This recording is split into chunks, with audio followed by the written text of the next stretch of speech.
Don Carlos Salas, muy buenas noches. Qué bueno estar aquí contigo. Esto es lo que se llama una presentación con estilo.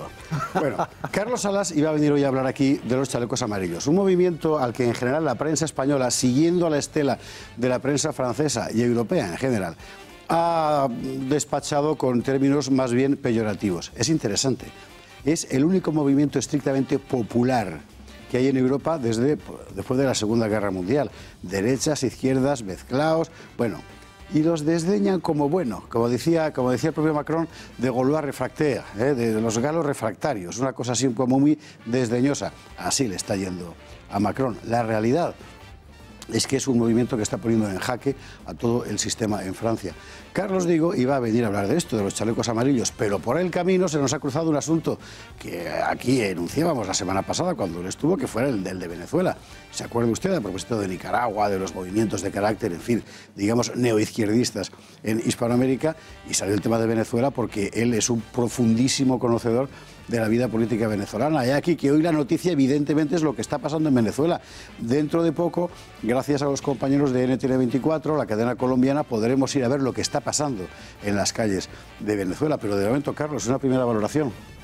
Bueno, a mí me parece que el paso que ha dado Guaidó es un paso temerario. Es el presidente de la Asamblea Legislativa, es decir, el Parlamento, por así decir, que se ha proclamado presidente de la República. Exacto, para explicarlo en dos palabras. En Venezuela hay dos parlamentos y desde hace unas horas hay dos presidentes. Entonces, ¿por qué hay dos parlamentos? Porque hace 2 años y medio hubo unas elecciones legislativas y se eligió legítimamente una asamblea o un congreso, como diríamos en España. La que preside Guaidó. Exactamente. Entonces, es mayoritariamente opositora a Nicolás Maduro. Pero Nicolás Maduro la ha ignorado, la ha presionado, es decir, creó incluso otra asamblea porque en 2017 él hizo unas elecciones y al final creó una asamblea constituyente. Para que veas cómo funcionan las cosas, la asamblea legítima está en el edificio del Congreso, en Caracas, y la otra está a pocos metros más allá en el Palacio Federal. Es decir, hay dos asambleas que están funcionando a 20 metros de distancia.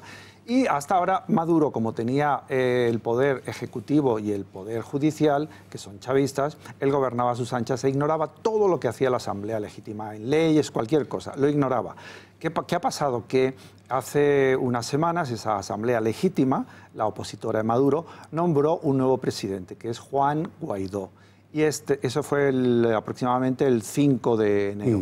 Y poco después ellos no reconocieron a Maduro, pero la medida que ha tomado hoy el presidente de la Asamblea es apelar a un artículo de la Constitución chavista, por cierto, el 233, que dice que ellos pueden deslegitimar al presidente de Venezuela, Nicolás Maduro, si se demuestra incapaz, etcétera, etcétera. Y apelando a eso, a esa argucia legal, bueno, es una legalidad, él se ha declarado presidente interino, porque habrá que esperar unas elecciones, presidente interino de Venezuela. Claro, ha sido una provocación a Maduro, porque él dirá, yo soy el presidente. Claro, es un presidente falso, porque las elecciones que le llevaron al poder son ilegítimas, fraudulentas, claro, estaban absolutamente manipuladas. ¿Qué ha pasado?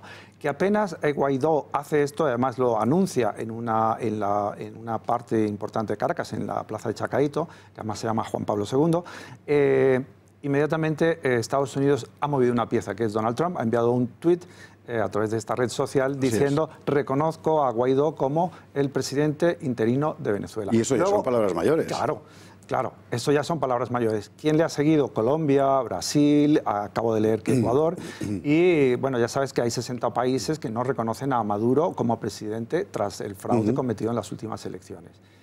Y aparte de eso, hay una enorme movilización ahora en las principales ciudades de Venezuela de cientos de miles de personas. Que hoy, el 23 de enero. ¿Por qué? Porque el 23 de enero tiene una connotación simbólica para Venezuela. La nueva democracia venezolana nació el 23 de enero del año 58, 59, no me acuerdo muy bien. Y además es uno de los barrios... Después de Pérez Jiménez, ¿cómo fue? Claro, fue cuando cayó Pérez Jiménez. Entonces los partidos políticos le tumbaron y digamos, la nueva democracia venezolana partió de ese 23 de enero. Escuché una cosa. Es interesante esto de la movilización que dices, porque hace 2 años veíamos movilización, digamos, de las clases medias. Pero permanecía la otra parte del pueblo. El pueblo chavista subsidia en buena medida, etc. Ahora ese pueblo está también en la calle, el chavista. Sí. Los barrios que se han levantado en el oeste de Caracas son tradicionalmente barrios chavistas. Sí, sí, exactamente. Normalmente lo que más se movilizaban a los barrios del este de Caracas. Caracas es una ciudad que tiene, bueno, como todas las capitales de un país, tiene una influencia, pero en Venezuela todavía tiene una mayor influencia sobre el resto del país. Y normalmente se movilizaban las clases medias de la parte este de la ciudad, pero es que ahora se está movilizando la parte oeste de la ciudad, que es de las clases que no son precisamente las clases medias, aunque ya clase media en Venezuela ya no existe. Ya existe. no queda tampoco ni en el este ni en el oeste, efectivamente. Exacto. Se está movilizando por hambre. Exacto, por hambre, es el hambre, por hambre y por enfermedades. Es que si tú vas a parir y no tienen los suficientes equipos médicos, se va la luz, no hay aire acondicionado, no tienes apósitos, no tienes ningún tipo de insumo, pues se está muriendo la gente, niños, ancianos, es decir, el nivel de mortandad en los hospitales venezolanos, por más esfuerzo que hagan los médicos, es enorme. Entonces, si a eso unes el hambre, el exilio, la presión, las amenazas de los... ¿1,5 millones son los que han salido ya de Venezuela? Creo, déjame, las cifras, las últimas cifras, yo creo que sí, van por ahí, 1,5 millones, 2 millones, y después del exilio sirio era el mayor exilio de los últimos años en el mundo, el exilio venezolano. Y seguro que usted ha oído hablar poquísimo de ese asunto. Y sin embargo, así es. En fin, bueno, esto es lo que está pasando en Venezuela en este momento, cuando son las 21:53. Seguiremos contando, ya digo que estamos con las cámaras abiertas y con el streaming permanente a ver lo que está ocurriendo en las calles. Y mientras en Venezuela lo que se produce es absolutamente un cambio de todo, en Europa, de una forma, en fin, más silenciosa o más silenciada también, están pasando de manera subterránea cosas muy importantes, y es justamente el asunto que nos había convocado aquí esta noche inicialmente, que es el de los chalecos amarillos en Francia. Una movilización que empieza fundamentalmente como protesta social contra la subida de los carburantes, protesta ciudadana, y que poco a poco va durando y está llegando ya a unos niveles, en fin. Exacto. Además fue una movilización popular, pero empezó en las redes sociales. Bueno, para que la gente sepa, ¿y por qué chalecos amarillos? Porque cuando Macron sube la gasolina, los impuestos a la gasolina, los conductores franceses que hacen miles de kilómetros al año protestaron agarrando esos chalecos que todos conocemos que están en los coches y los ponían en el salpicadero como una manera de protestar.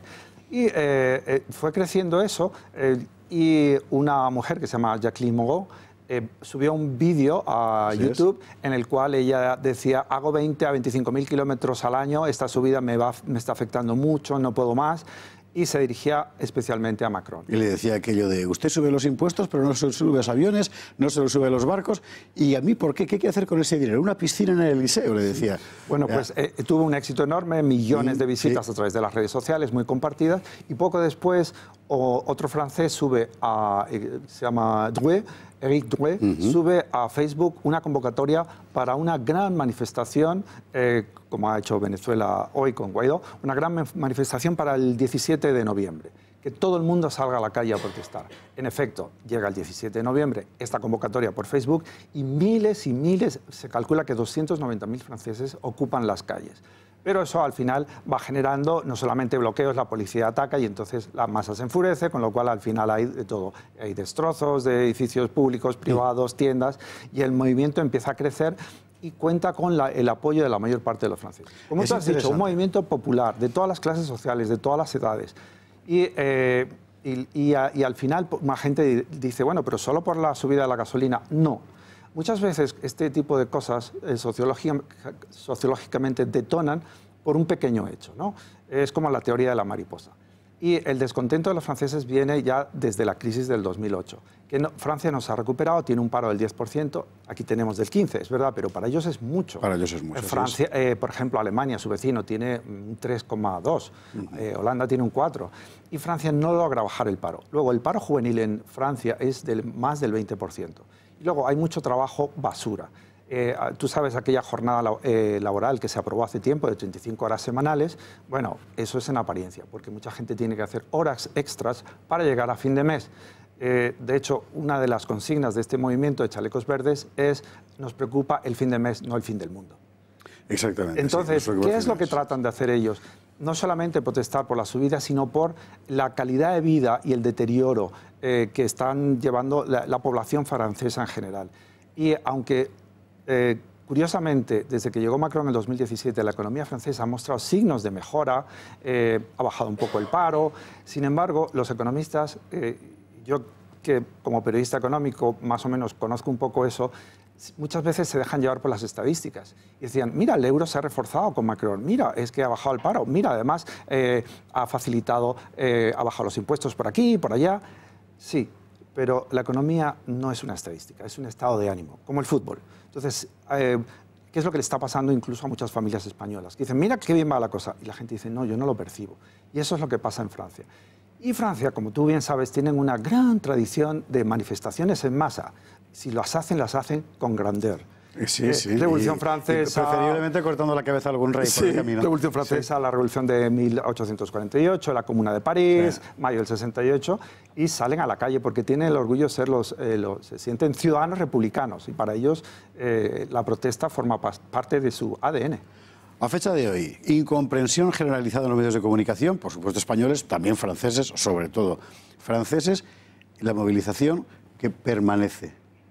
Sí, permanece, se ha debilitado porque han sido 10, 12 sábados. Fines de semana consecutivos. Se ha debilitado y luego Macron ha tenido una reacción, una especie, hoy un medio la calificaba de reconquista de Francia. Se ha reunido con 1000 alcaldes, se ha reunido con cientos de empresarios para animarles a aprovechar el Brexit y decir, ahora es cuando vamos a ganar dinero. Luego ha tenido este encuentro en Aquisgrán, la capital del imperio de Carlomagno, con Angela Merkel para relanzar la Unión Europea contra los populismos también, pero no se ha hablado tanto de la crisis económica y social. Han hecho un pacto de defensa, han hecho un pacto para detener al populismo, pero yo por una parte les comprendo porque la Unión Europea es un producto de la hermandad de Francia y Alemania, que años antes de fundarlas se estaban matándose reiteradamente. Cruelmente. Entonces, ellos intentan proteger la Unión Europea y lanzar ese mensaje de decir, oye, esto es un gran invento y, bueno, vamos a relanzar un ejército europeo, pero las medidas de Macron, digamos que no están teniendo un efecto. Yo creo que la economía es así, lo que tú hagas no tiene efecto ahora, va a tener efecto dentro de unos meses. La popularidad de Macron bajó mucho, ahora está subiendo un poco porque ha anunciado nuevas medidas para que se mejoren las condiciones laborales de los franceses. Carlos Salas, muchísimas gracias. Un placer.